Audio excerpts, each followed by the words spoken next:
Good afternoon and welcome to Missoula. And thank you for attending the premier manufacturing event in Montana. We strive to make this a very exciting and very valuable event for you. And we're a very, very large state, but a very, very small community. And so this is an opportunity for us all to get together as peers and allies and talk about what we're doing and what's going on in the state and look for new ways to do business together. So if there's anything that we can do to make this a more exciting and more valuable event for you, we really, really want to hear that.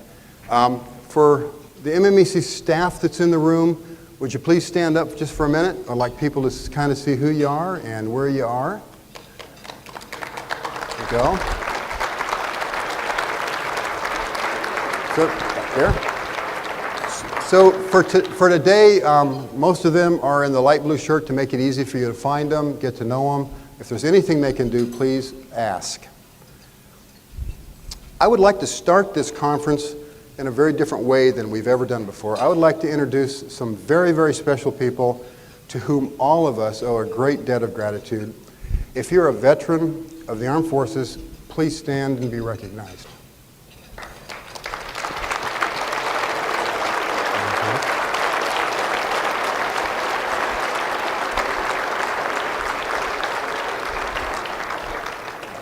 Thank you for your service. I have a few opening remarks, but again, please go ahead and eat your salads. The main courses will start coming out soon, if they're not already coming out, and so we just want to keep on moving here. If you've been to the Billings Airport recently, our kite display here will seem somewhat familiar to you. They're provided by skywindworld.com, a nonprofit organization in Billings. Terry Z. Lee and her husband Drake have graciously provided them. Where are you? Where are the two of you? You in here? I can't see. Over here. So thank you very much for the kites and the beautiful display.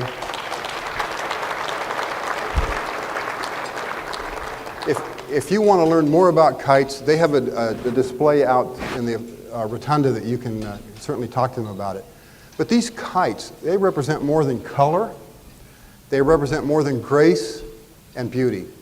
An obvious tie is to the logo of our keynote speaker, Eureka, the Eureka Ranch logo, which Doug developed from his hero, Ben Franklin. They're a vivid representation of innovation, of new product development, and the development of a new industry. Kites have been around for over 2,000 years. Ben Franklin's 1752 experimentation led to 150 years of continuing work in meteorology and in innovations with electricity. Ben Franklin applied the fail fast, fail cheap approach that is so critical to the innovation process in today's global competitive environment. He said he killed a lot of turkeys and was knocked on his butt numerous times before he came up with a new idea. He added a ground wire. The grounding wire resulted in a new innovative product, the lightning rod. Kites were used in bridge building in 1847 in the Union Gorge in Niagara Falls, for example, and hundreds of years before that, Leonardo da Vinci also used kites for the same application. The Wright brothers were kite flying and riding enthusiasts, which led to their development of the airplane. In 1899, they built their first biplane kite with wing warping lateral control. In 1942, Garber Target kites were credited with saving a U.S. aircraft carrier. The kites were used in gunner training, and Paul Garber, the namesake for the kites, later became the first curator of the Smithsonian Air and Space Museum. Kiting involves engineering, science, creativity, and most importantly, passion. You'll hear more about that from our keynote speaker. And I'll bet that our co-host, Northwestern Energy, would not recommend flying kites near power poles or in a lightning storm. As company leaders, there are three things that you must do. You must work in your business. You must work on your business. You've heard those things over and over again. You hear that in various forms all the time. The third thing that you don't hear nearly enough about is that you must work to transform your business. In simple terms, you need to work to grow your sales, develop new markets, develop new products, increase your revenue, increase your profit margin. For example, for decades, the U.S. Post Office was a monopoly. But UPS, one of our sponsors, didn't evolve from the post office. Why not? For generations, the Swiss watchmakers were the best in the world. But digital timekeeping devices didn't evolve from the now defunct Swiss watchmaking industry. Why not? Truck transportation did not evolve from railroads. Why not? The post office and the Swiss watchmakers failed to transform their businesses. What does that mean for you? Well, here, let me show you. Mark, why don't you run that clip?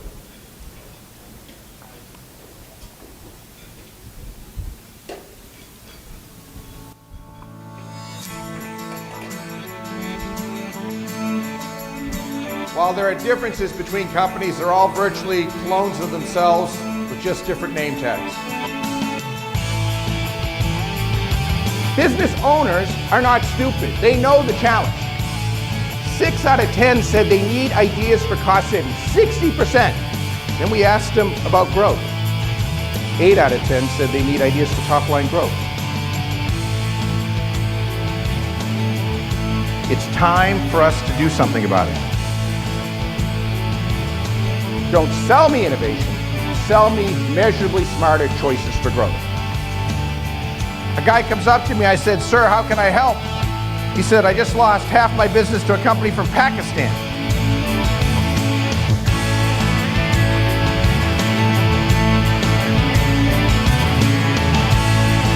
U.S. manufacturing does not have to go away. It needs to change.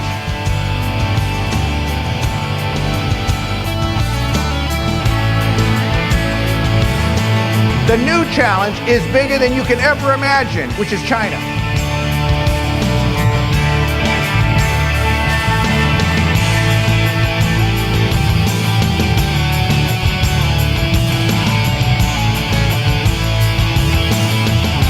People know they're in trouble.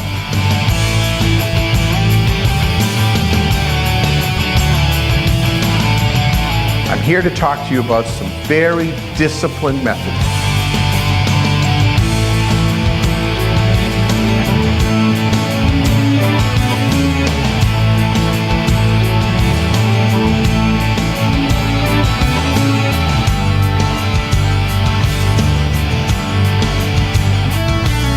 Too important, your future. I'm not here to gamble.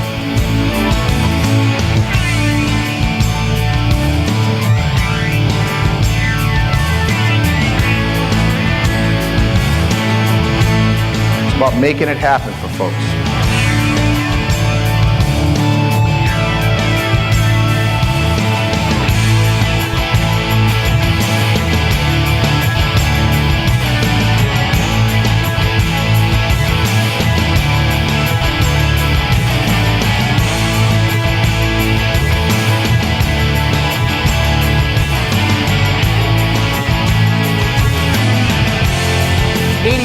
% of all the major innovations since World War II came from small businesses. They're responsible for 100% of all of the new jobs. 98% success rate helping companies like yours take action on growth. And the good news I bring you is that growth is not random. You are not a victim. The opportunities for growth are immense. There are disciplined methods for leading profitable growth. Please welcome the author of Jumpstart Your Business Brain, the Truth Teller Judge, today's keynote speaker, Doug Hall.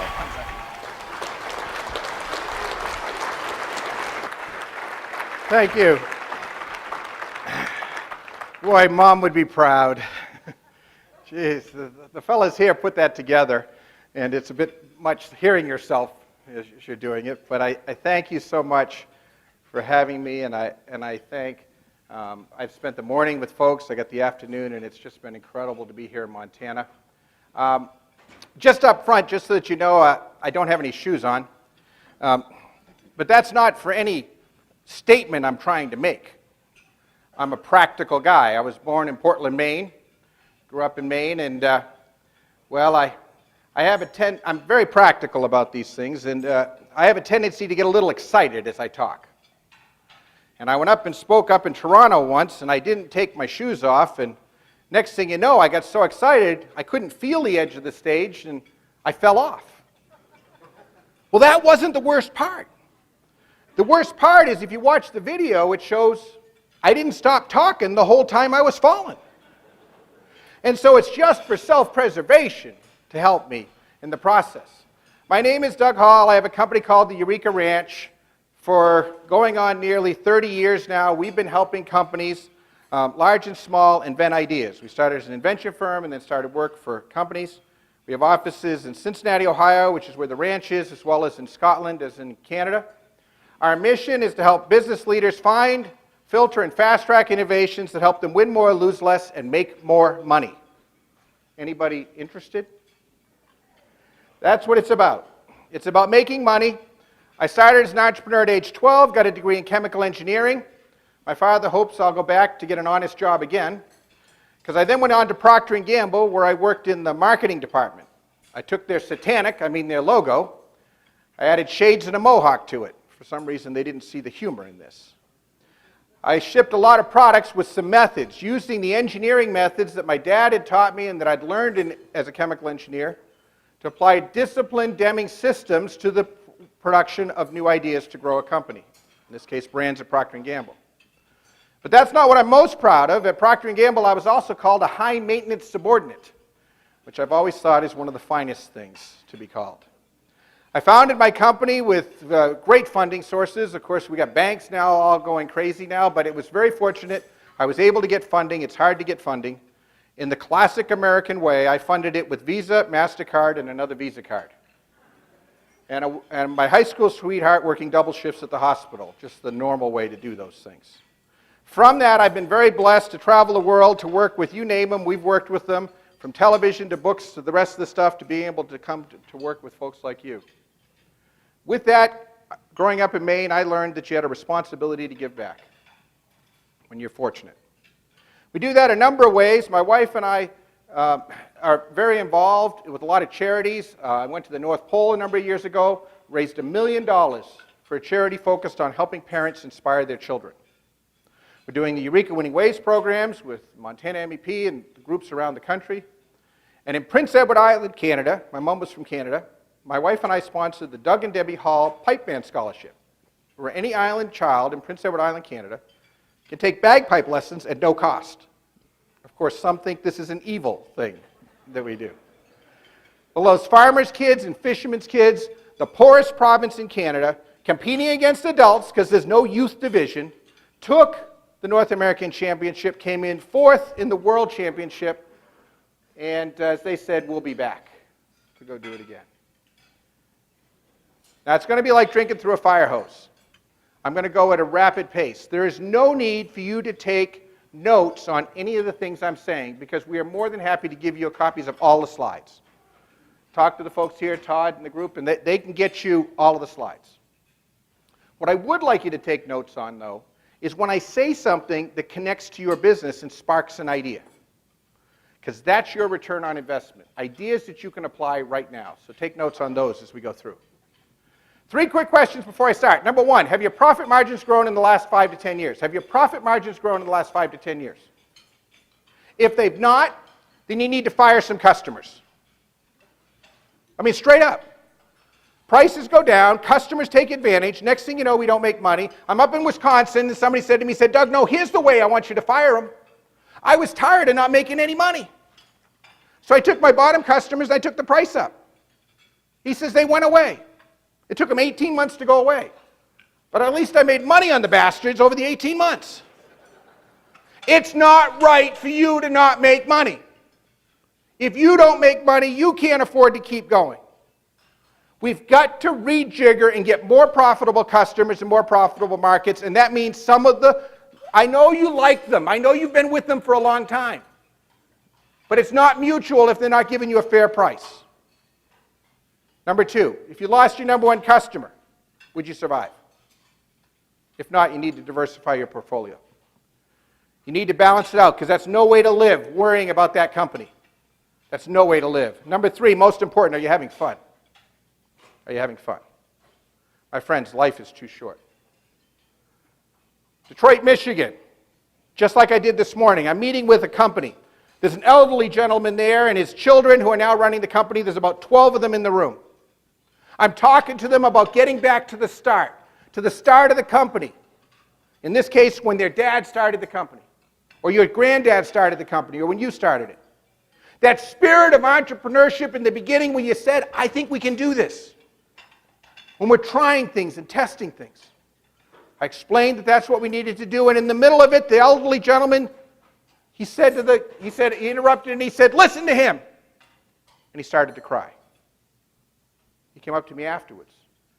He said, Doug, I want to apologize for crying. He says, I'm old. I'm in my 70s. It happens when you get old, you know.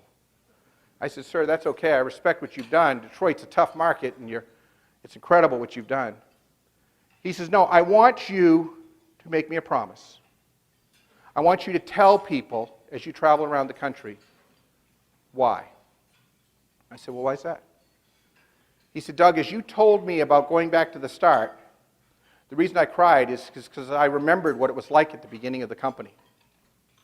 When my brother and I started it, my brother's not with us anymore, but you know when we started it was so much fun, we could hardly sleep. It was so much fun, we could hardly sleep. And let me tell you, the last 20 years haven't been fun. And he says, before I die, we're going to make this place fun again. It's not right. It's not right for you to not have fun. That's what we're here to do. That's what the state and the federal governments are here. There's a program called the MEP Network that the Montana Manufacturing Extension Group is part of. It's a partnership from some incredible, I met with a number of you. You've got state people that are smart here. I mean, I'm not saying that, well, it is a miracle, because in most states where I go, they're not that smart. I'm just being honest about it. But you got people here who get it.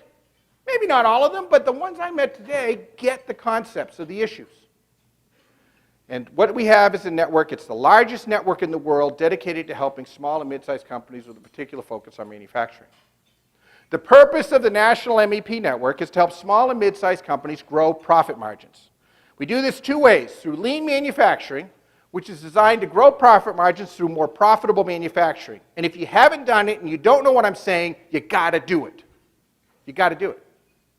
Second, through the program that we're doing with them, Eureka Winning Ways, we help you grow profit margins through focusing on more profitable products, services, customers, markets. More profitable. That's what we want. Now people say, Doug, that's pretty severe, your focus on profitability. Well, let me tell you, the focus on profitability is very factually based, because what we know is this: only 1 in 7 small businesses, when they go out of business, leave debt. Not like dumb rich people. Small businesses know how to balance the budget. No, the reason why over 80% go out of business is because they decide it's not worth the effort. And that's wrong. It's just wrong.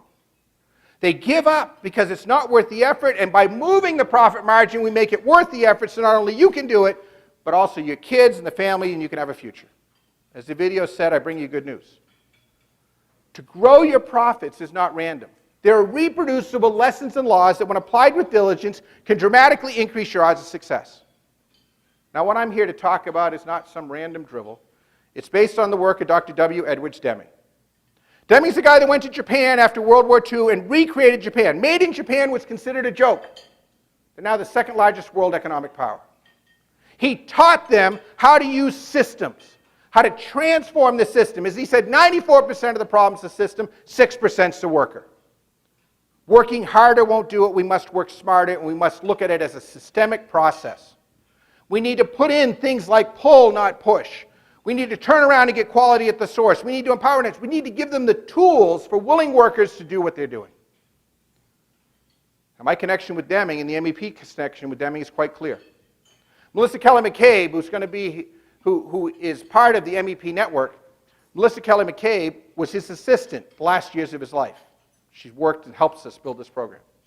My dad worked with Deming at Nashua Corporation in Nashua, New Hampshire, where Deming first came. NBC did a story, if Japan can, why can't we? This is the early 80s. My dad tells the story of the time the big three automakers came. He saw Deming on the way out of the boardroom. My dad said, this is 1980, 81. My dad said, what do you think? Deming said then, he said, they don't get it. They think it's about the factory. It's about management. He also said, 94% of the problem's management, because management's in charge of the system. Now, to those who look at the other, Deming went on to say the factory offers 3% of the opportunity for company improvement. It is about transforming, and that's what we want to do, is to give you a system. One more time, if you need it, Toyota, brilliant process management is our strategy. We get brilliant results from average people managing brilliant processes. We observe that our competitors often get average or worse results from brilliant people managing broken processes. My friends, there's one simple rule. If you're not unique, you better be cheap. If you're not unique, you better be cheap. If you're not meaningfully unique, you better be cheap. If you're not going to go and have the courage to do something that changes the world, that makes a difference in your market or place, then don't whine at me about your margin. Okay? You choose to live in paradise. This is paradise. Great state of Maine is paradise. But it's not exactly economically a great place to ship crap from. I mean, it's a trade-off, okay? But I also know that when it comes to ingenuity, that people out in the country, people in the remote areas, you know how to figure stuff out. You just got it. It's in the DNA, you have to. What we've got to do is to take that and capitalize on that natural DNA in the soil here and learn how to do it so that we can go sell that stuff around the world. Everything we do is based on data. As we say, in God we trust, all others must bring data. The entire process. When you do Eureka Winning Ways, we measure your team beforehand. We measure your team during. We measure the results afterwards. NIST MEP, 6 months later, measures the data. Why do we do this?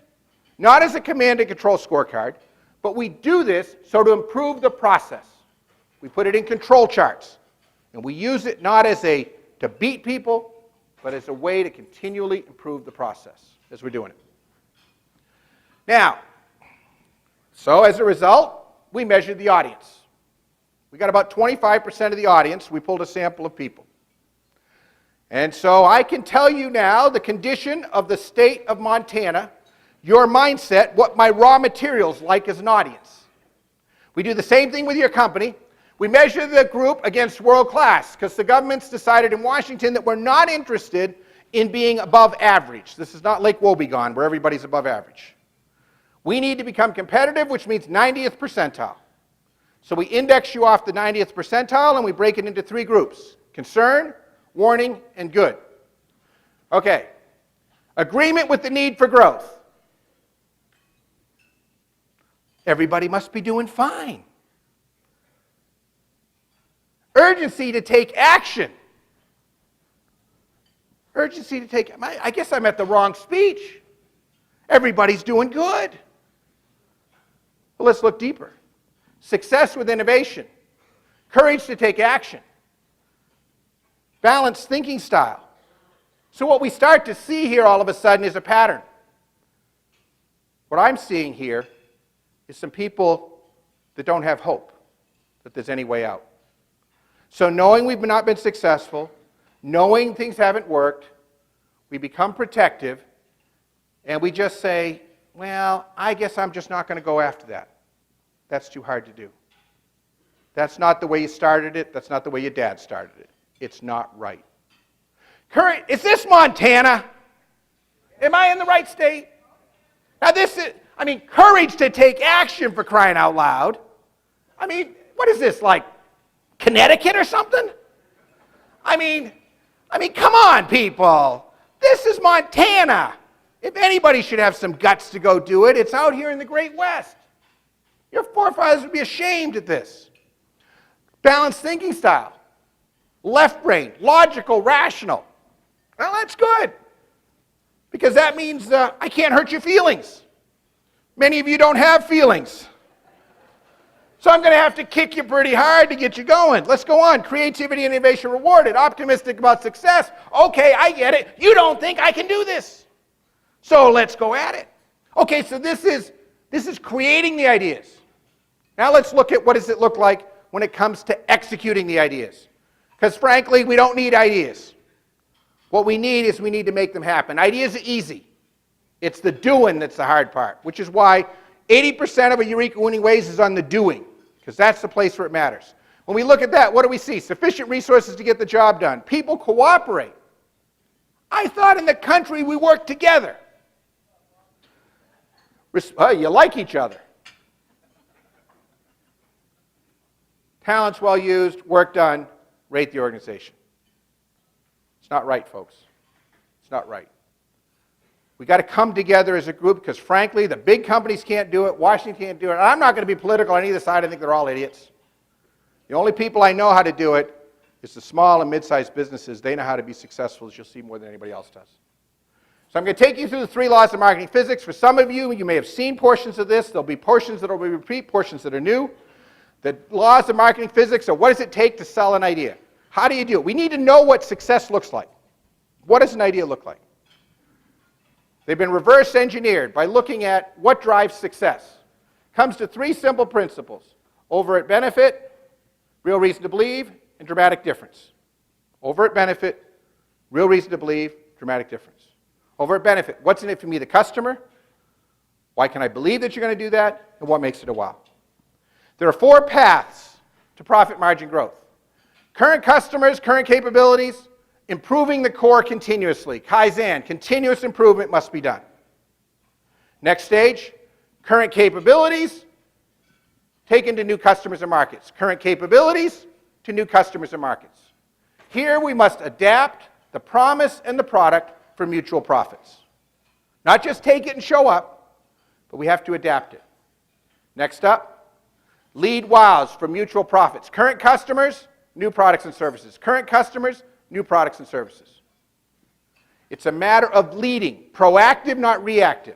Asking customers what they want, that's staying down in here. What I want you to do is to lead, to anticipate the future and do it. Up in the top right, the new, the startup. New customers, new products, don't go there. Don't go there. Our tendency is to sit where we are and just say, well, this business is crap, let's go change it all. The problem is it's too much risk and it takes too much energy. What I want you to do is I want you to focus on one at a time so that we can cut the risk in half. In other words, who is buying what? Who is buying what? The challenge as it was set up is quite simply, it's ugly. The China situation is huge. They've published their strategy. It's focused on innovation. It's focused on turning around, reducing dependence on foreign technology, increasing the number of engineers, and supporting small and mid-sized companies. Their motivation, their financial motivation is huge. The iPod comes from China. It shows there's an import from China. But let's look at the math, because it's been deconstructed as to how much of the money on the net stays in China. Right now, at best, they get 3%. The people that own the intellectual property in Japan are taking all the money on that manufactured cost. China's got money. Just think what they'll have when they actually have the IP too. As the video said, guy comes up to me in Arkansas, he's lost half his business to a company, he makes firefighter gloves. He says they aren't cheaper, they're better, they're more flexible gloves. He says, I'd buy them myself. Firefighter gloves. Going to Pakistan. Folks, you haven't seen anything yet. What was Japan? Japan was cheap. What'd they do? They got good. What China's doing? They're getting good. Fortunately, we have a DNA, especially here in places like Montana, that have that rebel, independent cuss, and yes, a little difficult sometimes, but that independentness to come up with those ideas to make history. Now we're going to talk about smarter decisions, choices, because the data shows that those companies with more choices for growth, for growing their profits, get significantly better results. What this does for you is it gives you freedom. So when a customer gives you a deal that's not a fair deal, you can walk away. That's what we're talking about. We're talking about giving you freedom. You're not a slave, you're not in prison. You need to have the freedom to do it. The fact of the matter is, over time, prices decline. Prices go down. A farmer, we know what's happened to them. Well, guess what? The same thing happens category after category as experiences go up. With every doubling of experience of a category, prices go down on average 25%. It happened 100 years ago, it'll happen 100 years from now. Don't whine about it. Don't tell me things are bad now. They've been the way it is. The fact of the matter is, it'd be nice if we could launch and just take off, but the fact of the matter is we hit a certain point and we run out of rocket fuel, and next thing you know, we crash. It's time to reboot, restart. That's the game. If you don't want to do it, get a government job. Oh, I'm sorry. You know how that is, that thing. Got to balance out. I told the state people they were good, so we got to keep them humble, as we go through it. Okay, improve the core continuously. How are we going to do that? We got to think smarter and more creatively, not only about our production methods, but about how we're marketing and selling the stuff. We got to create ideas and innovation to make it happen. Now, classic brainstorming is where you get everybody to get the suits and get them to act like kooks. Fact of the matter, it doesn't work. Most people hate brainstorming. Here's some direct quotes. I really respect the effectiveness of brainstorming. Unfortunately, it runs completely contrary to my reclusive nature. And then my personal favorite, quite frankly, brainstorming makes me bored, crabby, and makes me all itchy inside where I can't scratch. So the question is, how do we create ideas? Well, ladies and gentlemen, I have measured 6,000 teams, quality control charting, measured the teams, and the data, which is in the Jumpstart Your Business Brain book, shows very clearly.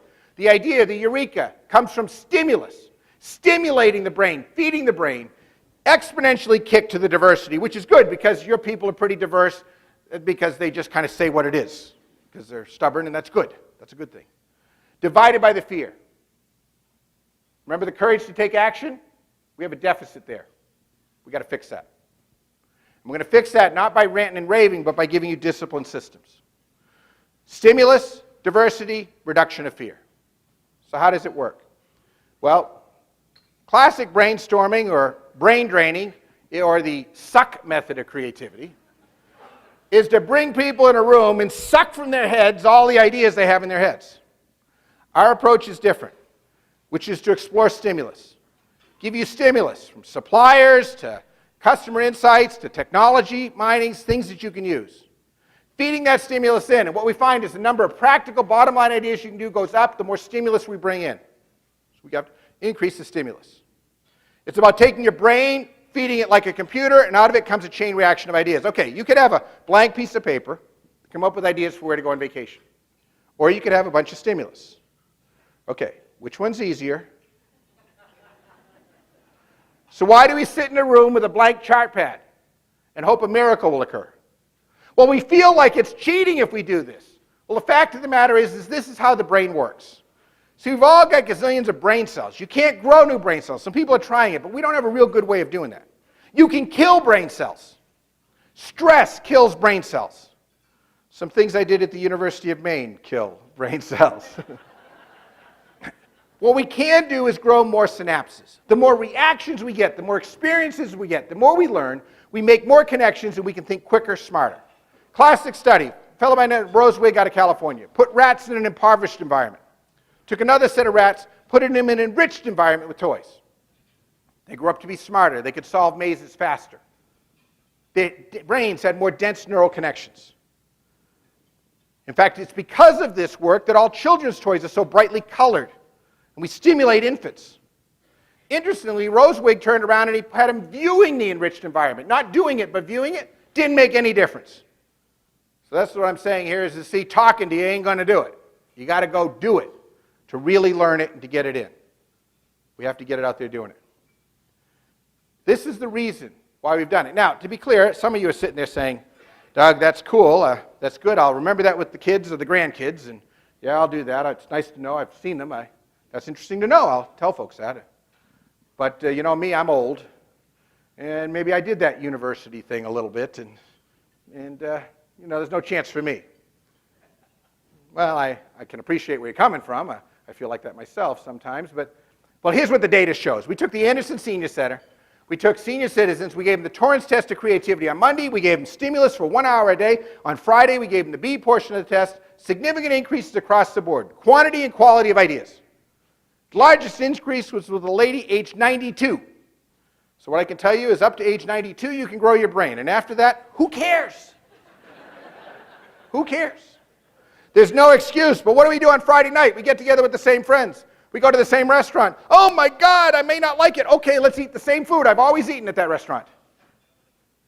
Then we go to a movie. Oh my God, this might not be, I might not like it. What am I don't want to waste my time. Okay, so let's make it a sequel so we know how it already turns out. This is not growing our minds, people. When you started the business, you were a volcano of new ideas. Then the real world got to you. And the customers and the problems and the frustrations and the employees and all the rest of this stuff. And next thing you know, we're mentally constipated. It's time to open it up. We need to learn to look innocently again, which is what we're trying to do, is to give you a system to do it. A good friend, Copton McDonald, writes on wisdom. He says this, he says, real wisdom is finding ourselves looking at the same old data, but we now see it in a dramatically different way. We experience another valid and sometimes more significant way of understanding what is. Re-looking at that market. Re-looking, as you did, as your dad did, your granddad did, looking at that market fresh again and seeing where we want to go. Let me give you 3 quick tests with my 3 children. First, Tori, age 3, reading the book, Big Bird Color Book. Big Bird says, I'm thinking of something orange, something that's good to drink. Without hesitation, Tori pointed to the flower. And fortunately, I asked why. Remember, she's 3. She said straw. Well, everybody knows a straw is way more fun than a glass is. It's obvious, a reasonable answer. Daughter Kristen getting ready to go to school. My wife's watching behind a one-way mirror. They're testing Kristen. They show her this design. They asked her what it is. She said, windmill. The lady said, no, it's a propeller. No, Kristen says, no, it's not. My daddy just brought me one. It's a windmill. A fight now ensues, as Kristen insists that it's a windmill. The lady comes out afterwards and says, Mrs. Hall, I want to just, I bought that windmill thing. And my wife says, no, I want to apologize. It's my husband. He encourages her that way. She said, no, I want to just apologize because she convinced me. I think it might really be a windmill. What happens to us that it has to be a windmill? It has to be a propeller. It can't be a windmill. It can't be a beanie top. It can't be a whirly-majig. One last one, my son Brad, when he was young, he would dress himself. Got very proud when he could dress himself. We told him his socks always had to match. He would wear socks like this. I'm exaggerating now for effect. Go out to a mall, and a nice little old lady would come up to him and say, Sonny, did you dress yourself? And he'd say, yes, I did, very proudly. And she would say, your socks don't match. And he would look down and say, yes, they do. She would say, no, they don't. And once again, the fight would ensue.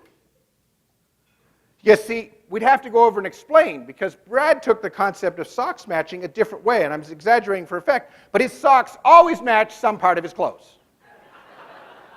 Now think about that for a second. Which one makes more sense? It's a different appropriation to open ourselves up. Now the most powerful way to open up this diversity is through diversity. Diversity opens up the stimulus and gets us to see more innocently. People who think differently, act differently, different cultures. The data I am most proud of all data I've ever gathered is this. Age, sex, race, whatever. Let me tell you, it's not just the right thing to do, it's not just the proper thing to do, it's a capitalist business building tool. We need to open up that diversity to make it happen. So if I get the stimulus of the rose and I get clones, stimulus, they see the same thing, beauty, beauty, beauty.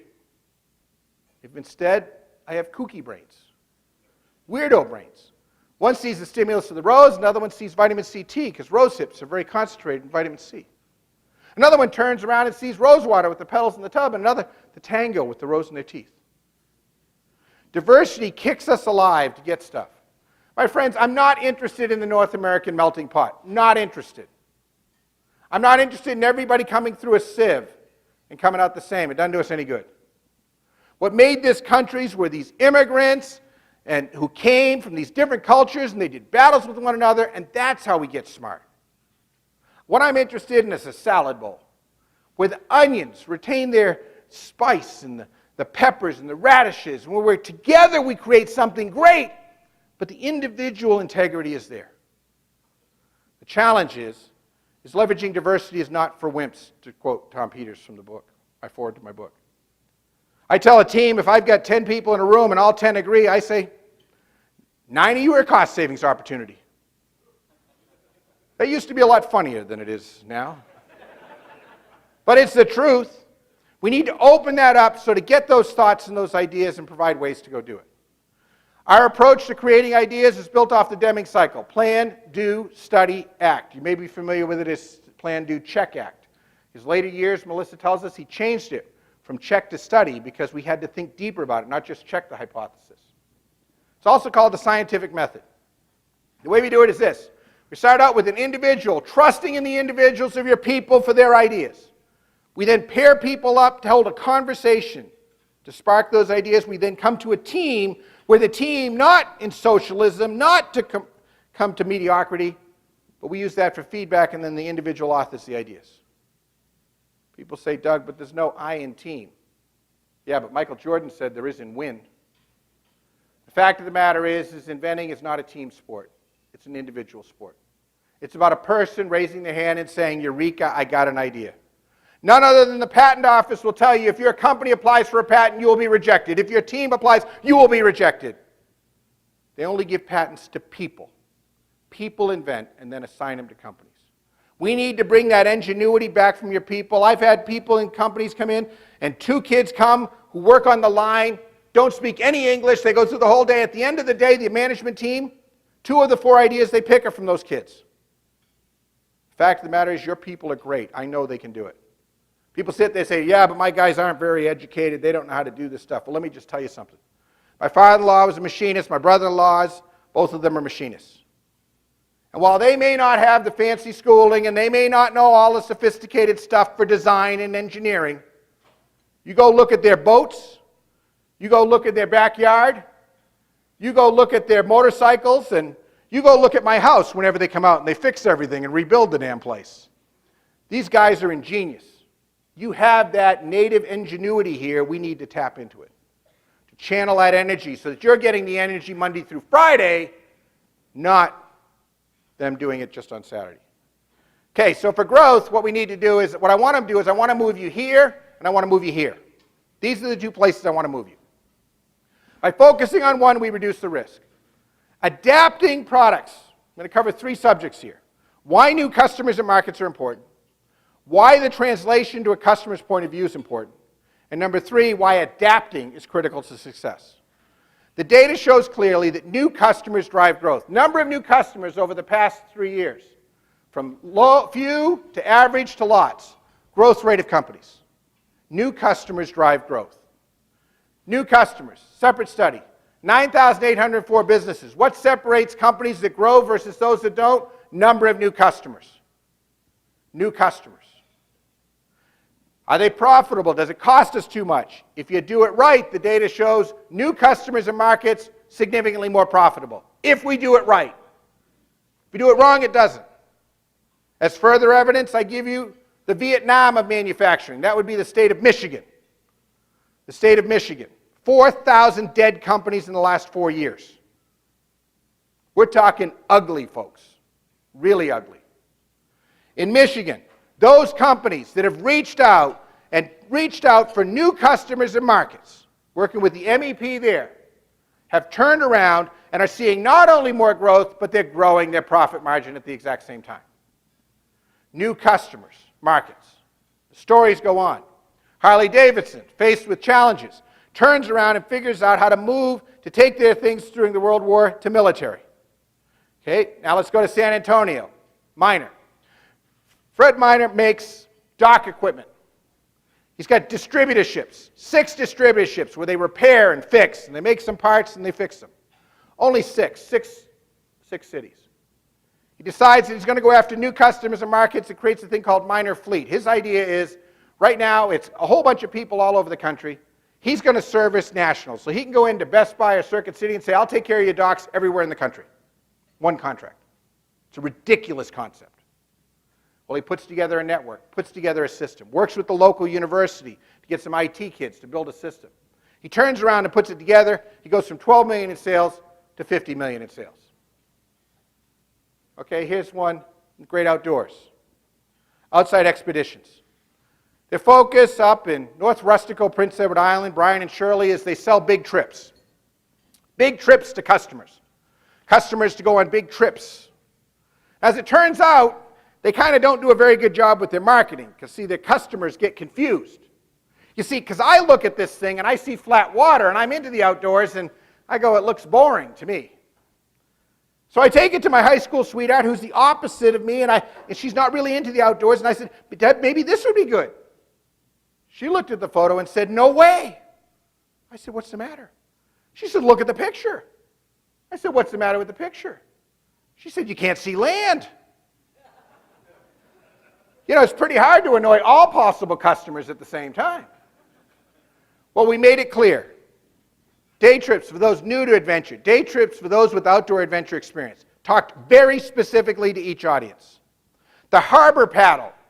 As Brian said, it's ridiculous. $1,000 kayak going around some lobster boats. It's just damn ridiculous. Shirley said, shut up. We're making money for the first time. With rain and tourism off, they drove the business. Confusing customers, though, doesn't work. Simple story. Stefan, Summerside, Prince Edward Island. I stand out in front. The sign says, Seasons of Time, Epicurean Food and Wine. I mean, what the heck is that? It could be a food store, an herb store. I mean, what are you thinking? Stefan said, I thought it was cute. Cute. So we changed the sign. Watch closely. Ladies and gentlemen, Seasons of Time, Epicurean Food and Wine. Seasons of Time, restaurant. One more time in case you missed it. Restaurant. Stefan said, you're a genius. I said, what do you mean? He says, Doug, you're not going to believe this. I went around and asked people what brought him into the restaurant tonight. And he says, I got to the fourth table and they said the sign. Doug, this is the first time in 3 years anyone's ever said the sign. Confusing our customers is not a strategy for success, my friends. Okay, what we're talking about is overt benefit. Overt benefit. Tell me exactly, precisely, what's in it for me, the customer. What are you going to do for me? That's what I want to know. So go ahead, pull out your business card. I will not embarrass you. I will not embarrass you. Nobody will be called on. Pull your business card out and put it in front of you, please. There will be absolutely no embarrassment. Nobody will be called on. Bring out your business card, put it there, pull out a pen. Now, the purpose of the business card, and make sure I get it right, is in an event like this, you're going to see a lot of people, networking, all of that stuff. And so you're going to give this business card to somebody so that they can buy your products or services. So go ahead and circle the overt benefit on your business cards. Just go ahead and circle the overt benefit on your, oh. Okay, so we got to start with the basics here, folks, see. Confusing our customers. We laugh at Stefan, but the fact of the matter is they don't charge you extra for telling customers what's in it for them. Now, some of you will have nothing on there, which means you're good for all things in all ways, which means you're good for nothing. What's the first thing you do when somebody hands you a business card? What's the very first thing you do? You flip it over and write what the hell it is they do on it, right? Well, wouldn't it be nicer if they wrote it for you? They made it that clear. Folks, here's some cards I got that I don't understand. PCMS data fit. I don't know. What about this? I am tech. I am happy for you. Or e-knowledge. Things for people who want knowledge about the letter E, apparently. In the technical space, an aqueous barrier coating composition includes prolamine, cold water, insoluble polymer, blah, blah, blah, blah, blah. This literally sat for 2 years on a university website and nobody could understand it.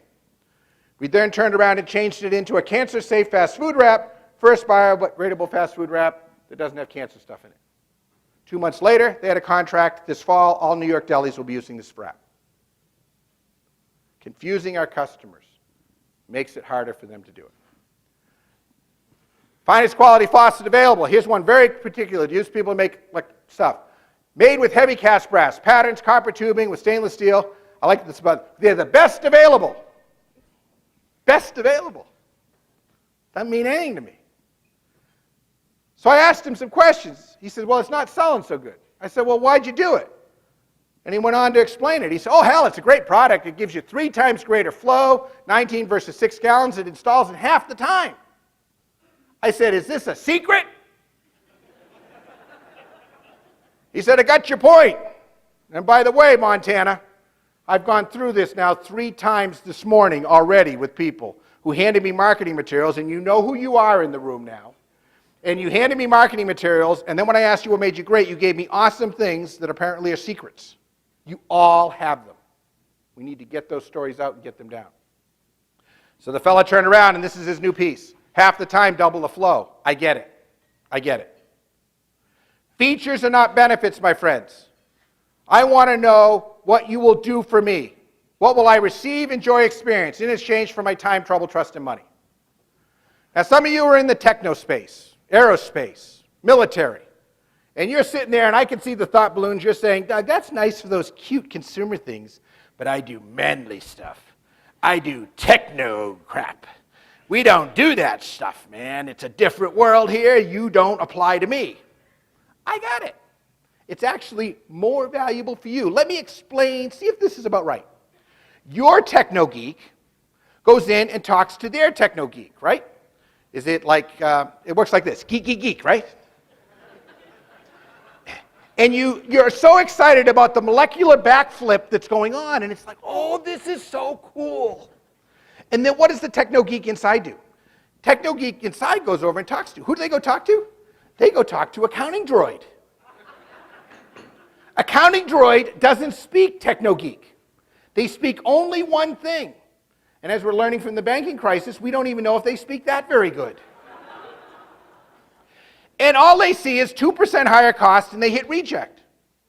Now, just like the faucet, the fact of the matter is the thing you did on a total quality basis cuts the shutdown, saves 5% on the long term, cuts the mean time to failure by doubles it so that you go even longer. And on a total quality basis, you're an idiot to not buy it. Whose job is it to do that math? Your job. Over at benefit. It's the purpose of the product. It's the purpose of what you're doing. Let a customer say no because what you offer doesn't apply to them, but never let them say no because they don't understand what you're offering. We got to be blunt between the eyes. I am not talking about lying. I'm talking about telling the truth, the whole truth, and nothing but the truth. The challenge in today's world is that trust is at an all-time low. And so once we get the benefit to get them excited, we must now turn around and give them a real reason to believe that you're going to deliver on that promise you're making. A true reason. Customer trust is at a low. 93% of consumers don't believe the advertising from major companies. Small businesses do better. Don't hide your small business. I talked this morning a number of times. I said there's amateurish marketing, there's professional marketing, and there's fanatic, authentic marketing. That's what you want to go to. Real and genuine, that this is a product, damn it, that works, and I'm proud of it, what I'm making. The news media does a little better. 64% of consumers don't believe the news media get their facts straight. But then again, this was reported by the news media, so we're not really sure. Okay, so Stefan has the sign. He starts the thing. Lobster lunch is $9.95, Fresh Island Seafood Daily. Great price, great crowds. Goes from 3 to 104 or 5 cars a day. Dawn Groom, 2 doors down. Clones it. Stefan says, what do? Business drops off. I said, Stefan, reason to believe. He said, I didn't think it was important. See, that's the way it is. When you started this business, you gave reason to believe why it was good. Over time, we stopped doing it because we feel everybody knows it. And then, for some reason, we don't understand why we don't have any new customers. We need to keep reintroducing this and explaining it to people as to what makes it work. So Stefan, I had him change the sign. He changed it to this. The original. I said, Stefan, it's only been 3 weeks. Come on. The original gourmet lobster lunch. 3 chefs, 3 years, world cooking competition medalists. Where are you going to go? Game, set, match. Benefit gets them excited. Reason to believe closes the sale. Your benefit should demand reason to believe. It should push people and offer them something. And the way to do it is to be real, tell the truth, and do what you promise. That's what we need to do. We want to generate customer pull. And to generate customer pull, we must be specific with our benefit advantages. Specific exactly. If you had a restaurant and you put up this generic claim, people would laugh at you. Well, ladies and gentlemen, if you put up a claim that says what makes us unique is our quality, our service, our people, I'm laughing at you. Because I'm yet to see a company not say those things. In their own bizarre way, they'll say it. That's not to say that you can't use these, but you got to think deeper. We got to dig deeper. Specifically, what makes your quality, your service, what makes it better. I'll give you some examples. Service, 100% delivery in 24 hours. We keep inventory so you don't have to. Okay, let's go right here to Montana. Quality, our Sims fishing waders zippers work. They're the same quality as the Air Force exposure suits. I get it. People, our service people get it right the first time. Each has at least 10 years of experience. I get it. To lead the profit effort, we need to focus on getting everybody to pull together. We need to get that benefit and reason to believe aligned. Now people sit there and they say, Doug, but we're different. See, I want to move you from confusion to features to benefits to specific and numeric benefits. That's what I want on that card. I want you to drill it. I want you to make it that simple. When I call your office, when I ask them what makes them great, I want them to say it. When your service tech comes out, I want them to say it. Try this test at a restaurant this weekend. That same restaurant you go to with the same friends. Go to that restaurant. Ask them when you walk in, what makes the restaurant great? Ask the waitstaff what makes it great. Ask the busboy what makes it great. If we're not pulling together, what's that going to do for us? We've got to get it aligned and connected. Now some of you will say, but my customers are only interested in low price. Well, ladies and gentlemen, low price is a specific and numeric benefit. If you're not unique, you better be cheap. If you're not unique and you can't quantify what you've got, then don't whine to me about the customer wanting a discount, because the customer will get a benefit whether you want to give it to them or not. The data indicates that a number increases your odds of success by 52%. It gives focus and alignment to our company. I mean, look, iPhone, twice as fast, half the price. There's a company that we work with, Famous Grouse. They ran a test this summer. 23% chose a new product, Snow Grouse, in the test that they were doing. They turned around and figured out, they added the fact that it beats tequila margaritas in taste test 2-1. A scotch that makes, this is weird. Beats 2-1. Sure enough, 44% chose Snow Grouse.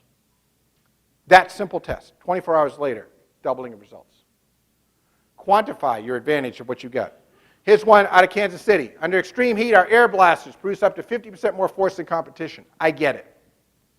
I get it. I get what I'm getting. Now, but we have to adapt our product and promise because overt benefits are relative to a target audience, occasion, or problem. And so you can't just take your thing, show up over here, and hope a miracle is going to occur. We need to adapt. So let me tell you a story of a company called Cook Shack out in Oklahoma.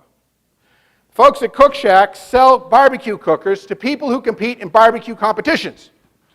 Now, to be clear, people who compete in barbecue competitions are very weird people. They'll drive like sometimes 100 miles, 1,000 miles to win a $100 prize. Well, sure enough, I asked him what made him great. And the fellow went blah, blah, blah. I pushed him and pushed him. I said, what makes you great? Blah, blah, blah. Finally, I said, hell, he ain't any good. He says, heck, we win all kinds of competitions. So I pulled out my computer, went on the internet. He says, what are you looking for? I said, I'm looking to see the trophies. Oh, you won't see that. I said, I want to see the list of championships. Oh, you won't see that. I want to see that anybody's ever won something with your thing. Oh, you won't even see that. I said, is this a secret? He said, I get your point. He says, the fact of the matter is we've had over 1,000 wins. This is the one. I said, I tell you what, within 24 hours, if that's on your website, I'll buy one. He says, you got a deal. Then I'd irritated him so much, he turned around and he said, okay, Smarty, that's great, but what are you going to do for my electric cookers? I said, what do you mean? He said, well, you can have, the smoke comes from either wood chips or wood, and the heat either comes from an electric element or for a wood fire. He said, we also sell electric ones. I said, well, just get one of them champions to use it. He said, I can't do that. I said, why not? He says, it's banned in competition. It's illegal. Illegal. I said, oh. I said, I got an idea. How about if we sell it to people who don't compete in barbecue competitions? He said, we don't sell to them. I said, that's the whole idea. Now you laugh at this, but think about it. You had some punk intern last summer, some kid come in and said, what if we went and sell this, some new employee, and you say, you don't understand our business. Who's the fool? You got my point. We got to open ourselves up to these things. And yes, his current cooker doesn't work for that audience. So you adapted the product and the promise. We changed it. Warning, this electric cooker is illegal in competitions. It gives the user an unfair advantage as the even heating makes it too easy to make perfect barbecue every time. With a different target audience, we have to adapt the product and the promise. Different promise. Promise here is goof-proof. You're going to look like a star even though you're not. Okay, I don't know about you, but when I see golf balls that go too far, I buy them. And in fact, I was good to my word. And not only do I have one, I first off bought it, and I'm here to save you. Because I bought the one on the left, the cheap one, dumb decision. You want to pay the $1,500 for the one on the right. The little line that you see here, let me tell you folks, it has a wire that goes in. It's absolutely, it's idiot-proof. You put the ribs in, you put the temperature in, you hit the temperature. When it gets to the right temperature, it goes to a holding pattern. You can't goof this up. I am like a genius rib cooker now because people don't understand the difference. Different target audience, different product, different dimension. We need to adapt our current capabilities to new customers and markets. One of the biggest places where we have to do this is in export. Developing nations, twice as big as the US. Developing nations, 19 times bigger. You get my point. We should do the same thing with the state of Montana as part of this. You get my point. We've got to make this stuff happen out there. The fact of the matter is the government has given you a blessing. The decline in the dollar right now, things are on sale. Everything's on sale.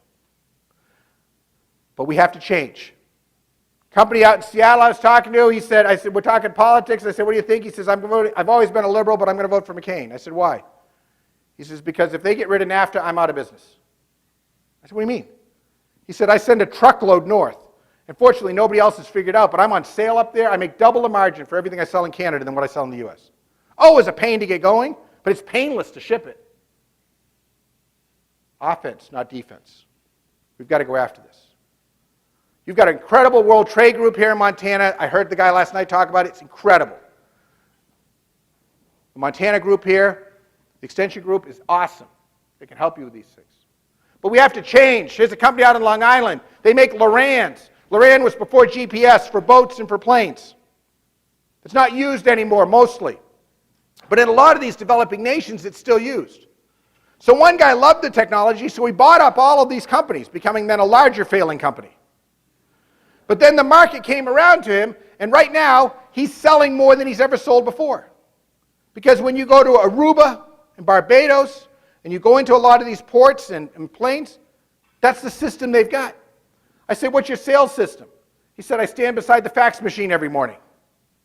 That's how I get my customers. You have to figure out that in some of these countries we're overbuilding, overdoing. And there are veins all over the world to trade missions and that where we can find those things that we can do. But to be successful with import, if you're not unique, you better be cheap. If you're not unique, you better be cheap. Because you can't offer a commodity product and pay for the shipping, or you won't be able to get what I call mailbox money.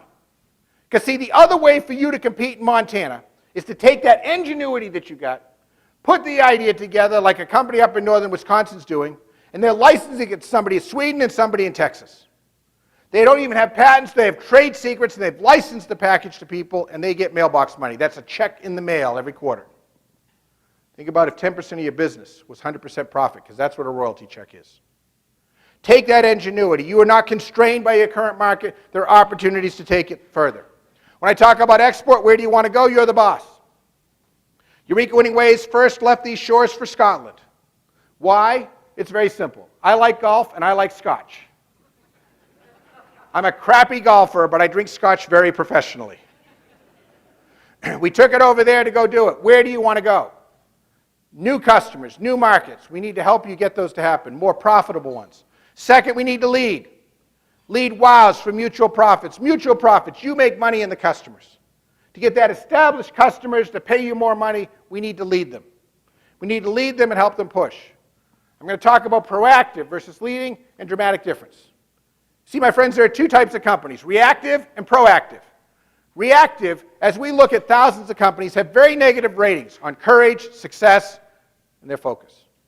Proactive, lead. That's what we need to do. We've seen transitions as fast as 6 months. The fact of the matter is we track companies divided by percent of sales and products not offered 3 years ago, bottom, middle, top third, we see dramatic growth. We need to get you taking stuff and bringing those new products and services to customers. Those of you who are components, be it in the beef industry or be it wherever it is, what I want to do is I want to give you a double-double. Because here's the deal. If you're in a materials or you're making component parts, you can double your profit margin if you're making finished product. You can also double the worth of your company. If we look at the fair market value of a company over the masses, for people to make components parts versus finished materials, you double the wealth of your company. There aren't a lot of ways that you can get a double-double. As I mentioned, the margins are better. The margins are better. These are actual data from a company out in the Northwest. They used to sell features. That same company's now moved to benefits. And they're turning around and making that happen. But we have to lead, and that requires a future focus. Research shows that those companies with a future focus 10 times more predictive success than the voice of the customer approach. It's not enough to do what customers ask. That's reactive. We need to be proactive. We need to push. We need to push to bring those things that they haven't imagined. Deming said it. Did customers ask for electric light? No, they never asked for it. The producer produced it. No one asked for a car nor a telephone. No one asked for a copy machine or a fax machine. Innovation does not come from the customers. It comes from the producer, from people who are responsible for themselves and have only themselves to satisfy. As Henry Ford said, if I'd asked people what they wanted, they'd have said faster horses. We've got to push it, folks. And it's management's job to get a vision of the future. Where are we going, and by what method will we make that happen? The pyramid of profits is simple. At the bottom, we, the company, rule. Whatever we can make, we will sell, and if you don't like it, we will make more. The next level, customers rule. Whatever they want, we'll do. We need to move to the top. We need to focus and to lead these markets and bring that pioneering. The spirit that made Montana must come alive again if we're going to make this happen. The challenge, one of these areas is in green. And I don't care about your politics. I'm not interested. But the American public has spoken. The fact of the matter is the world has changed. Green is not an option. With the price of oil, it's become even more alive. It's real. And the U.S. is way behind the rest of the planet on this one. Way behind. We have got to make this, and we've got to get great on it. Well, let me show you how to make more money on it. First off, green customers are influencers. Research shows they're thought leaders. You get a green customer, they tell other people. They're also realists, not fanatics. They're not tree huggers. They're willing to accept consequences, so you can do dramatically different things that you couldn't do before. They're willing to take ugly products, if you call them green. So take that steel, don't finish it. Leave it ugly, less input costs. Call it green, sell it for more money. It's a great country we live in. Make them do the assembly. If you haven't seen a Kia, you got to see it. Makes Walmart look expensive. Turn around, refill, reuse. But we got to keep it simple, folks, because as complexity increases, our chances of success go down. We must focus. 1 or 2 benefits, 3 or more benefits, do one thing great. Focus, focus, focus. Study 24 flavors of jam. They set up 6 flavors of jam. When there are 24 flavors, 2% bought. When there were 6, 12% bought. Focus, focus, focus. We want to drive your profit growth focused. Current capabilities to new customers, new products to existing customers. We want to focus it, not diffuse it. Here's an example of no focus, Jeannie Delaney's place. Grocery store, books, dolls, burgers, fries. At the end of the sign, it actually says, etc. I said, Jeannie, what were you thinking? She said, I wanted to be an ice cream store, but it didn't work, so I kept adding. I said, why didn't you give up the others? She said, I couldn't give up the sales. Sadly, she just added a new sign for sale, and a dream died. It's not right. It's not right.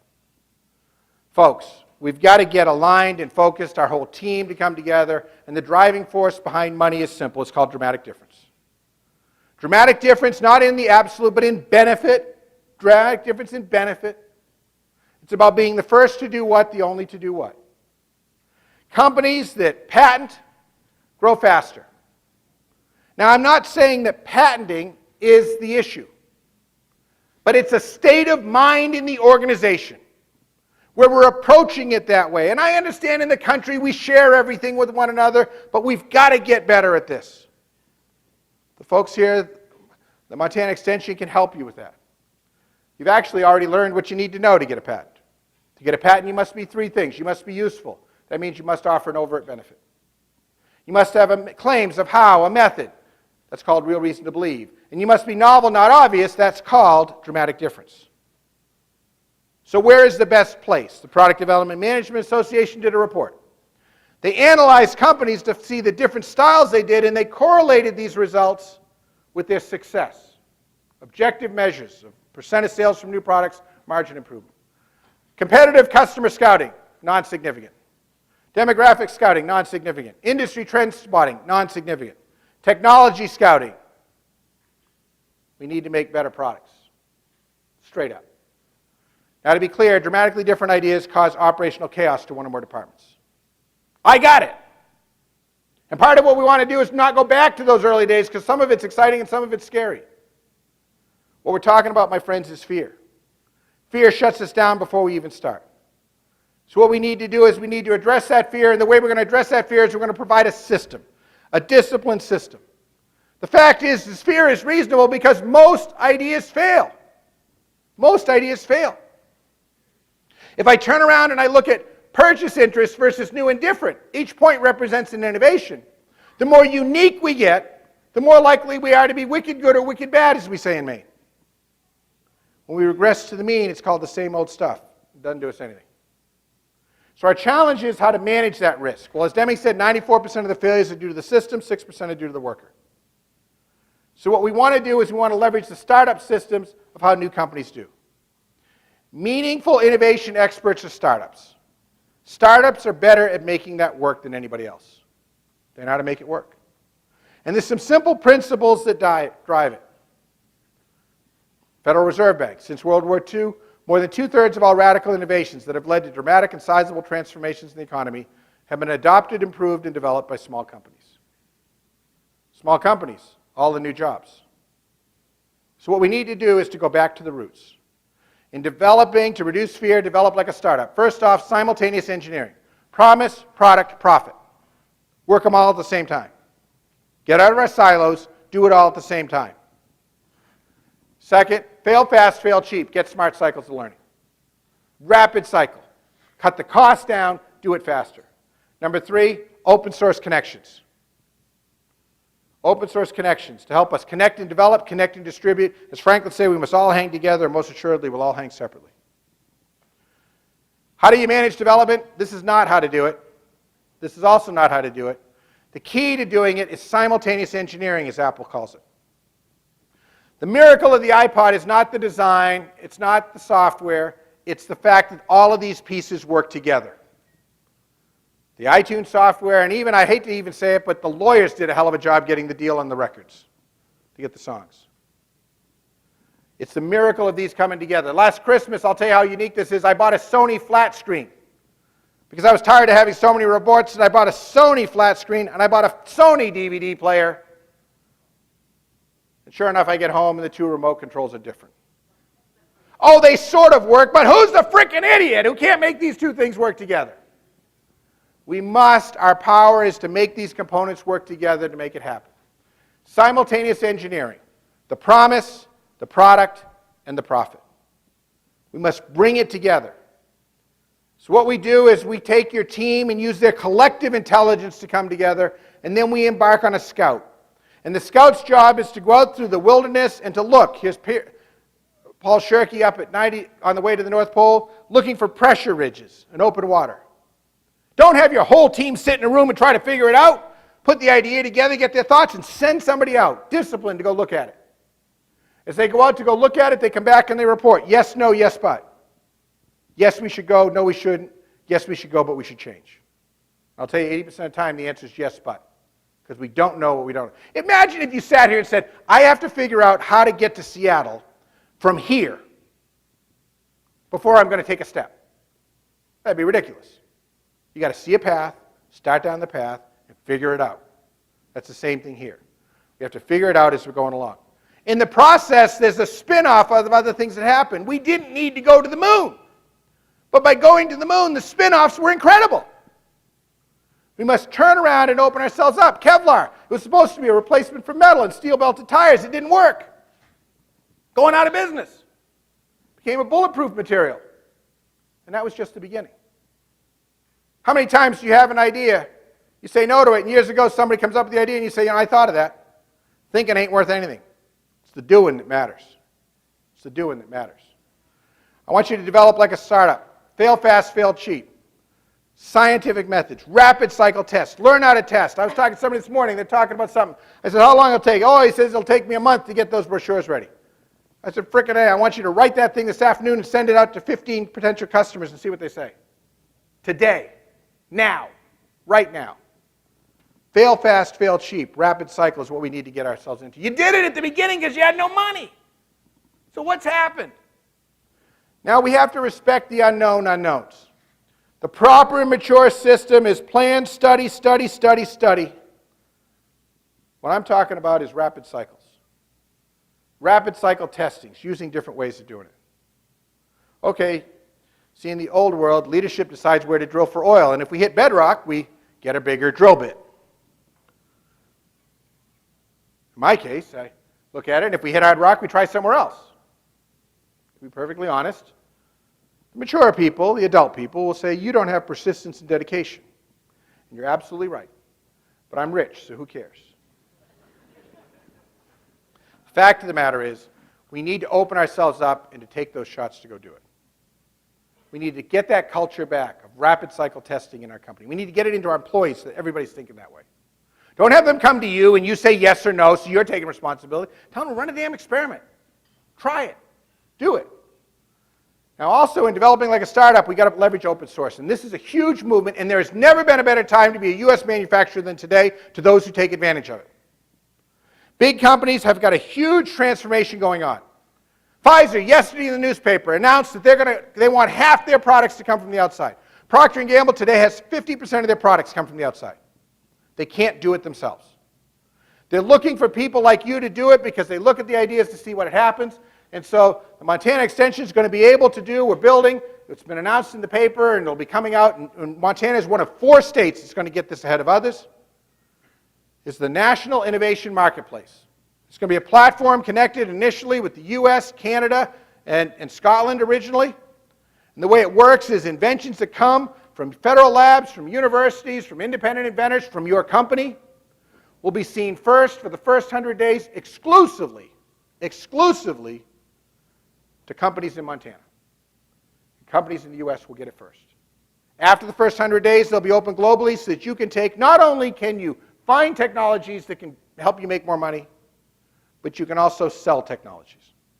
We'll have 10,000 customers open to buy. We're going to give you access to buyers and inventors. Literally, gazillions of companies are setting up right now to be open to buy with open to buy requests to find your ideas and technologies. Open to buy it from you producing it, open to licensing the technology from you. Either way, they're open to doing it. This is going to give you a platform so that you can live in paradise. You can live in paradise and compete on planet Earth. Also got companies, 340,000 small and mid-sized enterprises around the country that the MEP network has. Just last night we talked about a Montana company where people have here, and there's a company in Vermont who needs exactly what they've got, and now we're dealing with kindred spirits, and we're going to make that happen.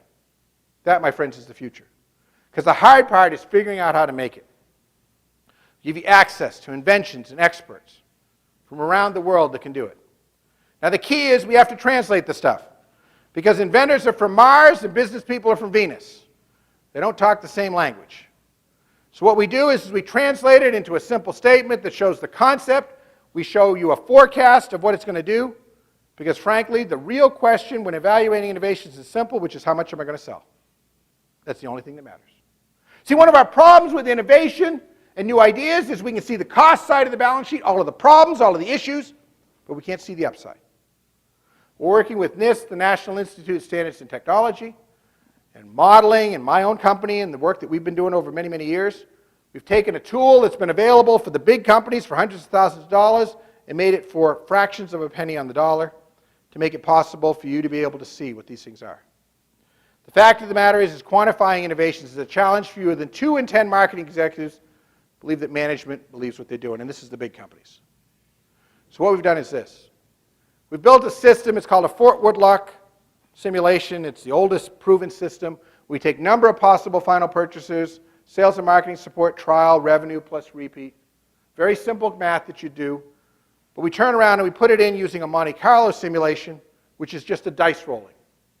We take what you don't know and put it together and create a chart that shows you the risk assessment associated with this. At 5, 4, here's 4, but there's actually 5 on the final report, 5 different levels of marketing support. What are you going to go do? You get a conservative 80% odds, a most likely 50%, and a best case 20% odds. Here in Montana, this will be available throughout the U.S. as part of Winning Ways programs. This will be available next April. In Montana, it's now available today. It's available here today, and we will be upgrading all of the programs to this, so you'll be able to use it. It's going to allow you to take innovations and see what your real risk is, so that when you're dealing with banks, when you're dealing with others, you'll have a certified report that says what's the real potential of what this is. The forecasts are pretty damn good. As we've worked it with various small and mid-sized companies, by using the probability modeling that we're doing, we get very good. Not only can we tell you what you're going to sell, we can tell you what it's worth, because see, your route to market, for some of you it may be making the product, for some of you it may be partnering, and some of you it may be licensing. All 3 of these are now available today that weren't available before. It was do it yourself or hope a miracle occur. Now you have alternative routes to market. So one of the things we've been doing is we have a survey. This is preliminary data. It's about 500 people as it's coming in right now, which is what is the valuation? Again, I want to make your business worth more money. It's the valuation. Buyers are telling us wow factor, how meaningfully unique versus competition is the most important thing. Second most important thing is proprietary protection. That's trade secrets as well as potential patents. Third is development status, what status it is. Each one of these has a discount rate, as you see as the idea goes. We can now quantify this. Development status. Even proprietary protection, you notice that when we go from granted patent claims to major trade secrets, we don't lose a whole lot. We don't lose a whole lot. This is good news. It isn't patent or nothing. Yes, patent helps you, but frankly, there are other paths, tactical protections, and other things you can do. Different industries are different. In the consumer products industry, wow factor is most important. In the medical industry, proprietary protection is most important. It varies based on where you are. The fact of the matter is you have the ingenuity. You have the ability to do this. The best thing I tell inventors to do is if you've got an invention, you've got ingenuity, is to put it with another small business. And I believe in this so much that I've done the exact same thing. Mark Hartwell is a guy who makes playing cards. Well, he used to work for U.S. Playing Card. And then he got fired. Okay, it happens. And he got kind of, annoyed after being fired. Actually, angry is probably a reasonable statement. And so he started to work to put together a company, and as soon as his non-compete, because he was an executive there, he said, I'm going to take him out. The classic entrepreneurial way. He turns around and he does research how to make a damn better playing card. Finds a coating in Chicago. I mean, this is ridiculous. A coating in Chicago, paper in Switzerland, and somebody in China to manufacture it. Okay? He's got American, he's got a little guy. He now sells the Vegas brand over half the cards in Walmart. Okay? He's going crazy. So he comes to me and he says, Doug, I'd like you to invent for me a card game. Because I get $2 and Uno gets $4. I said, I used to do that. I don't do the games anymore. He said, I want you to really think about it. I said, nah, I appreciate it, but not now. I'm kind of busy. 2 weeks later, he brings over a bottle of scotch, hands it to me. I'd like you to think about it some more. This was a very effective system, I can tell you. I wake up by the pool a year ago, 4th of July, and all of a sudden I got this damn idea in my head. So I go over, I make a prototype, we start doing it. Next thing you know, I get a call from Mark. I show him the concept, I show him the idea. It's a bizarre game, 5 suits. It's got all kinds of rules broken. It's not right. It's just ridiculous. I get a call from him. He says, Doug, this is Mark. I said, yeah, what's going on? He said, I just left Walmart. I said, yeah? He said, they bought it. I said, what do you mean? He says, they bought it. They're going national. If you go to your Walmart store, you should be able to see it. It's rolling out now. You'll notice I walk the talk. If you look at the top of the package, 89% of Uno players surveyed recommend you buy Morph. 7 out of 10 board and card game lovers surveyed recommend Morph. Here's the weekly data as it just got into the stores. Now, think about this conversation. I go to Milton Bradley, who I know, they're actually a ranch client, and I say, I've got this game Morph, would you like to buy it? Or I turn around and show them, oh, by the way, we're the #1 selling card game, and we've just pummeled your Uno game. You interested in buying? Which is going to get me more money? Small business. Shipping changes everything. Figuring out how to get it out there. I mean, this is absurd right now, what's happened. So what we want to do is we want to move you. Connect and develop, connect and distribute. We want to move you out there. Now, the biggest fear fighter that you have is passion. Your passion, your heart, your soul. That's the thing that drives it more than anything else. And I need to leverage that and fire that up within you. We're all different. We have different things we want to do, and we need to fire that up. Here's a fella, Ed McKenna. He bought Island Pewter Jewelry Company. It's a failing company going out of business. And we came up with ideas for him. We asked him on every idea. He hated them. I said, new designs. He says, we got plenty of designs. I finally asked him, I said, what makes you great? What do you got that's unique? He says, I got two things. I love making stuff and pewter's cheap. I love making stuff. Some people would go crazy making more earrings. He says, I love to make them. He says, I don't wear them, I like to make them. So sure enough, we changed it. We leveraged Ed's passion and came up with your favorite pair and a spare. 3 earrings instead of 2. Sure enough, he takes it out to trade shows. He goes from $10,000 in sales to $50,000 in sales at 2 trade shows. Passion. Don't tell me what the MBAs tell you to do. It's within you. Eileen. She comes on my radio show. She likes to paint stars, Hubble telescope. Nobody wants to buy stars, so her husband told her she had to call. I said, what can I do to help? She says, well, I don't think you can do anything, but my husband said I have to call. He said he's tired of me losing money. So we started joking about stars and what you could do. And I finally said, what about that like astrology stuff, like Capricorn and Leo? And, well, her artistic sensibilities were insulted at this point. It didn't help that my co-host, David, my good friend, he said, yeah, and you can paint them on black velvet. That didn't go over nearly as well either. Well, about a few months later, she calls us back, and she says she wants to be on the show again. And so she's on, and I said, why are you calling? And she says, well, my husband again said I had to call. I said, well, what's that? She says, well, I've done the astronomy and astrology series. And she says, they're selling. As she says, I've sold about 20 original paintings, about 15 to 20 reproductions, and countless note cards. I've been able to stay true to my intent of using true science, and yet been able to touch the hearts of people who see the world through their eyes. That's what it's about, folks. Don't sell out. Be who you are. That's what you've got that nobody else has. One more story. George Kerr started with an idea for a machine to slice ham, made a prototype that worked, and actually got a patent on it.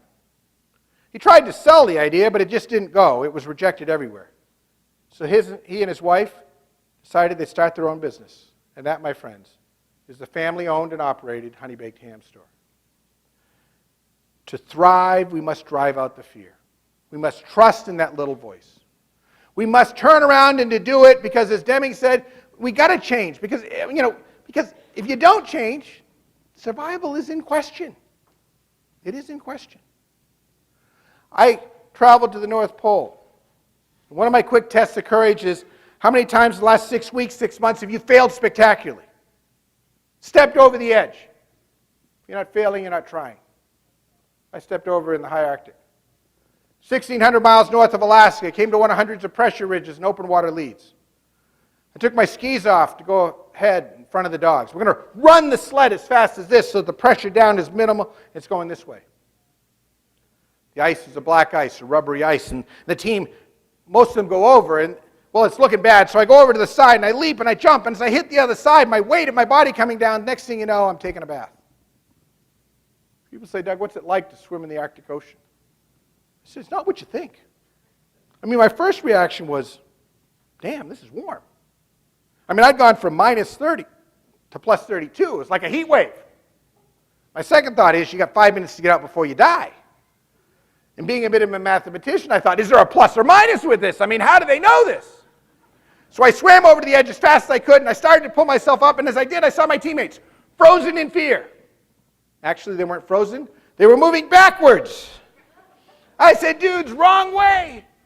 Because it's just like you saw on Bugs Bunny. The minute the ice cracks, she starts cracking in all directions. I swam back over to the edge. As I pulled myself up, I reached up, and I felt a ski pole, and I held on, and the other end was 69-year-old Corky Peterson, the oldest man to go to the pole. At risk to himself, had come spread eagle and pulled me out of the water. I said, man, Corky, thanks. He said, don't mention it. I'm actually embarrassed. I said, what's the matter? He says, Doug, The last 3 nights I've been dreaming I was going to fall in. So when you fell in, I felt really good. I got out and I rolled in the snow as fast as I could to absorb the water. And at this point, you have a choice. You can change your clothes, guaranteed hypothermia, finite but very real chance of death. Or I could turn around and put my skis on and ski as hard and as fast as I could. Well, I skied. I skied very hard. Skied very hard to increase the heat from within. Because you see, courage, my friends, must come from within. I can't give it to you. It must come from within. I'd like to say it's because I had great fortitude, but I actually had an advantage I'm preaching to you about, which is we'd had to fail fast, fail cheap in tests. In Ely, Minnesota, we'd had to voluntarily ski through the hole in ice, and if we panicked, we had to do it again. I know, because I got to do it twice. We must open ourselves up, and it's by doing this. Cornell University did a study. They asked senior citizens, what do they most regret in life? 75% most regretted actions not taken, as opposed to actions taken, even if they turned out badly. If you take the job, if you transform your company, if you speak your mind in protest, and it's a disaster, time can heal the pain. But if you don't do it, you don't try to change, you end up living a life of woulda, coulda, shoulda. Folks, it's time to do it. My daughter Kristen's in engineering at Smith College, a women's college with engineering. How cool is that? When she was 12, 13, she took a karate class full of boys. She was the only girl in the class. Came to the end of the class with a karate recital while the parents watched. The children would get on the board, a mat, to try to kick and break a board. First boy got up and broke the board. Second tried and failed, as did the third. Then it was Kristen's turn. She got herself set up in the mat. She got that look on her face. I've seen the same look on her mother's face. And with a kick, she kicked and broke the board. They got very quiet. I asked her afterwards, I said, Kristen, what are you thinking? I mean, there were boys bigger than you that couldn't do it. She says, Dad, you know us girls, we can do anything boys can do. I just had to show it to those boys. It wasn't Kristen kicking. She had the whole female race on her shoulders. Well, when you deliver an overt benefit that makes a meaningful difference in customers' life, that's what drove you when you started the company. That's what drove your dad and your granddad to start it. Because you said, damn it, I can do it. Like Mark Hartwell said, I can make a better playing card. I have that. We need to bring that spirit back. Secret to success, right brain, left brain. Real quick, Jim Kouzis on my radio show, 30-Second Guru. I say, Jim, what's the secret to success? He says, simple, Doug, it's love. Love your customer, your product. I said, you're talking passion? He said, no, you can fake passion. I want authentic. I want you to be really throwing yourself into this. Okay, that's the kooky right brain emotional version. But as we talked at the start, you're a left brain audience. You're a logical, rational audience on average. Distribution of everything, obviously. So let's deal with the left brain version of the secret to success. A fellow named Scully asked college students what they wanted to do with their life. They were the prudent ones, get a reputable job at a reputable firm. They were going to make money and then pursue their passion. And then there were the weirdos. Yes, the weirdos. Half were going to start a business of their own. Why'd the kid go to college if he's going to start his own car wash, for crying out loud? What am I going to tell the guys at the club? And then there were a quarter that took a job that paid less money. Never taught that kid the value of $1. And then there were the bleeding hearts that were going to work for a nonprofit. Jeez, Pete. Spoiled those damn kids. They should work at a bank like I did. It's a crappy job, but I've done it. Why can't they? You know what I'm saying. Scully looked at them then, 20 years later, checked for the number of millionaires. I'm not saying this is a definition of success, but let's be factual and quantitative. Out of the first group, there was a millionaire. Out of the second, there were 100. See, the reason why small businesses are the only chance America has to get out of our morass is we're the only ones who are true to themselves and who the passion rules, and they do something because they are proud and they care. Like the heat from the north, it has to come from within you. It has to come from within you. The good news is that profit growth from new customers, more profits from existing customers, is within your means, but we must put together a system. To summarize, what we must do is this. Overt benefit, real reason to believe, dramatic difference.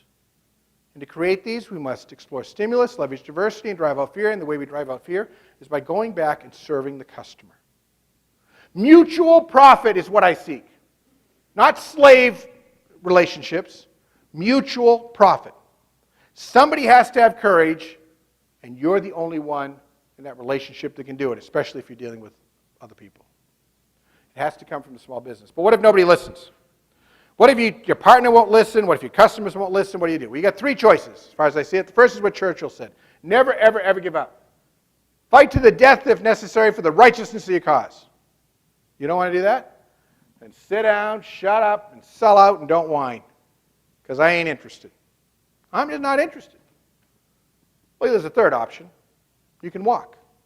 Lincoln freed the slaves. You just leave.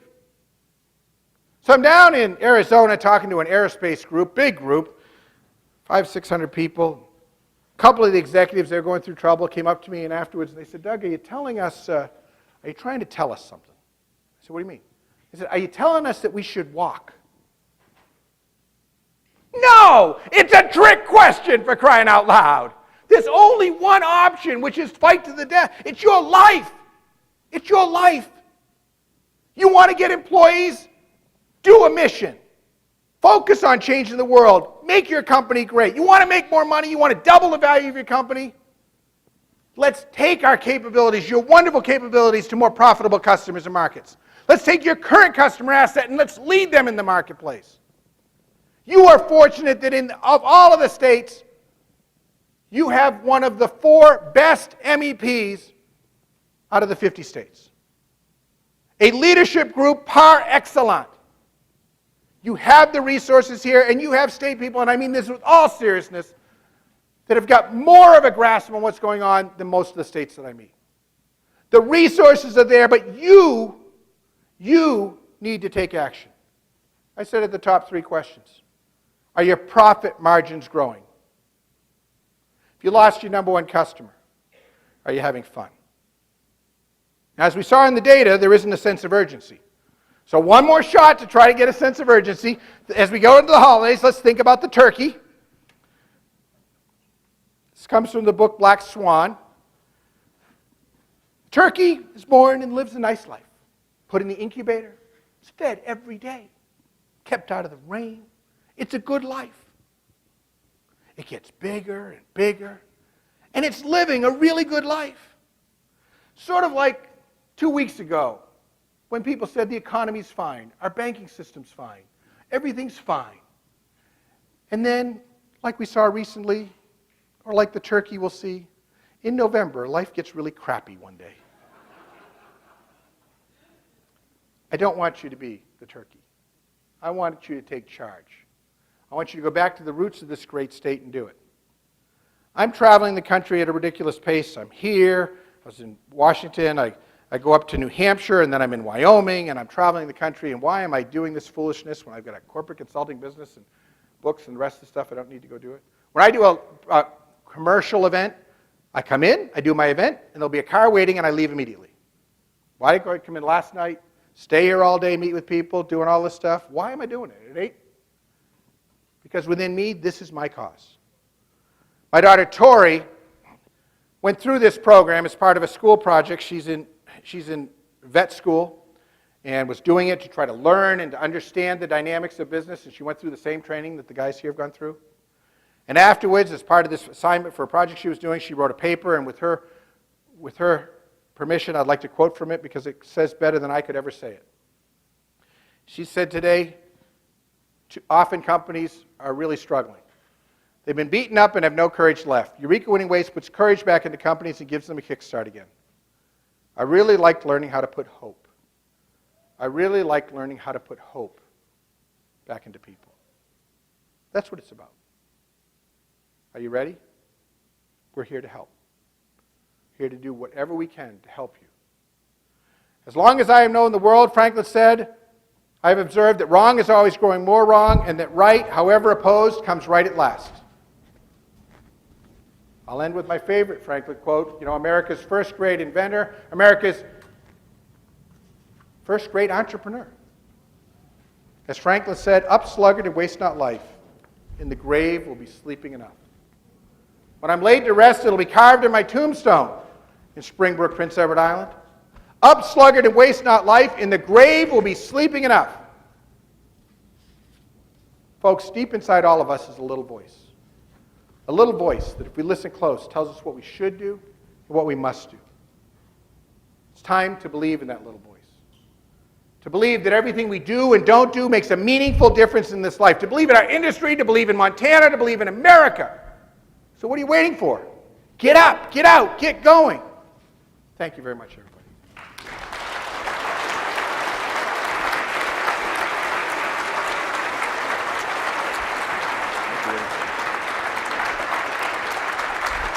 I like it. Oh, Doug, thank you. That was some powerful stuff, and I have evidence right here that it works. As a special recognition for the work that you've done in Montana, we've prepared a basket with a little something from each of the 13 companies that have been through Eureka Winning Ways. There are items here spanning the entire state, including a cutting board from a company in Kalispell with 20 employees. There's candy here from a company in Bozeman with about 20 employees, 15 employees, and there's granola here from a Harleton company with 3 employees. They've all been through the system. So, thank you very much. That is awesome. Thank you very much, everybody. Thank you. That's wicked. That's wicked, yeah. Thank you.